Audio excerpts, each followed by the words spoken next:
It has been 2 years since the beginning of the COVID-19 pandemic that all began in March 2020. Schools had to quickly find a way to transition to online learning as soon and efficiently as possible. By the start of the school year in the fall, nearly 93% of households with school-aged children reported some form of distance learning, according to the United States Census Bureau. My name is Thomas Curtin, and this is the Pandemic's Effect in Schools podcast. As COVID cases have decreased and schools across the country begin to go maskless, do teachers and counselors feel that everything in school is back to normal? If not, what has changed?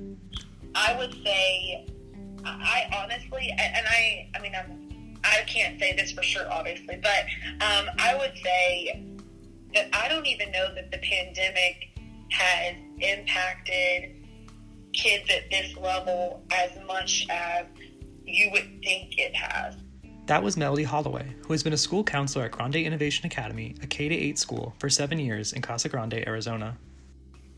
And some of that, like I would think middle schoolers, for instance, a lot of that, they were already on their phones a lot. They were already wanting to be at home a lot. They were already kind of not really big risk takers in a lot of senses. And so when everything kind of fell apart, so to speak, they were already kind of like, well, we expected that to happen anyway. They already had this mentality of the world is going to fall apart. So then when everything fell apart, they were like, okay, why is everybody freaking out? Like, we already knew this. We've been living like this for years. We've had this fear for years.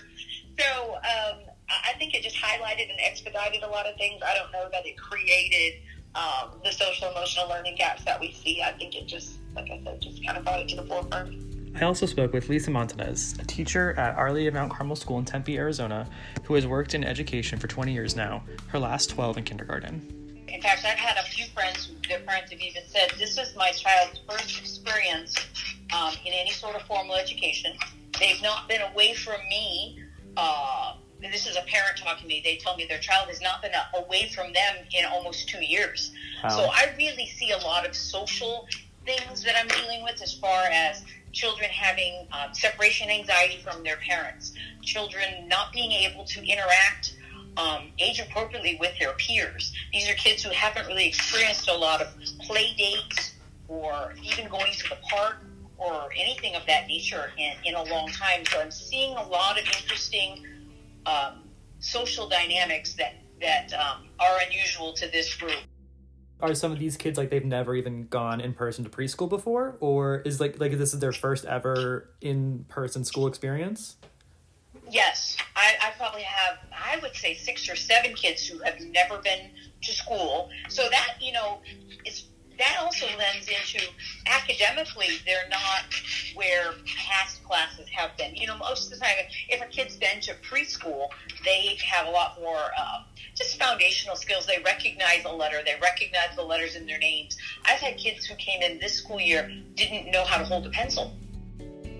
The level of anxiety was already so high. So it's hard to know if, okay, this is a result of the pandemic or this is just what it is now. This has been the first episode of the Pandemic's Effect in Schools podcast. This podcast features the song Pleasant Porridge by Kevin MacLeod from Incompetech.com.